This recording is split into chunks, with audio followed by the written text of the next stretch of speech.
IPL 2025 రెండవ qualifier మ్యాచ్లో Punjab Kings Mumbai Indians ను 5 వికెట్ల తేడాతో ఓడించి ఫైనల్ కు చేరుకుంది.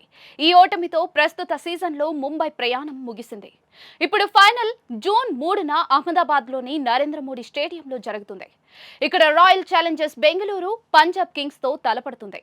ఇదిలా ఉండగా పంజాబ్ కింగ్స్ చేతిలో ఓడిపోయిన తర్వాత ముంబై కెప్టెన్ హార్దిక్ పాండ్యా వెక్కి వెక్కి ఏడ్చాడు.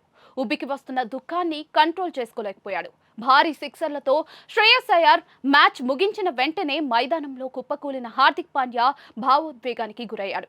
తన కన్నీళ్లను చేతుల్లో దాచుకున్నాడు. టైటిల్ గెలిచే అవకాశానికి 2 అడుగుల దూరంలోనే చేజారడంతో తీవ్ర ఆవేదనకు గురయ్యాడు. హార్దిక్ ను star pacer Jasprit Bumrah, Punjab player Marcus Stoinis ఓదార్చారు. ఈ ఓటమితో ముంబై జట్టు తీవ్ర నిరాశకు గురైంది.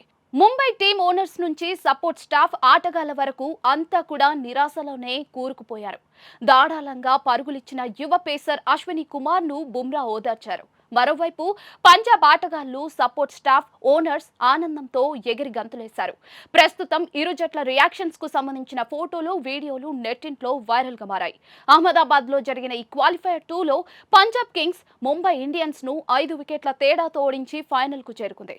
మొదట బ్యాటింగ్ చేసిన ముంబై 20 ఓవర్లలో 6 వికెట్లు కోల్పోయి 203 పరుగులు చేయగా, పంజాబ్ కింగ్స్ 19 ఓవర్లలో 5 వికెట్లు కోల్పోయి 207 పరుగులు చేసి విజయం సాధించింది.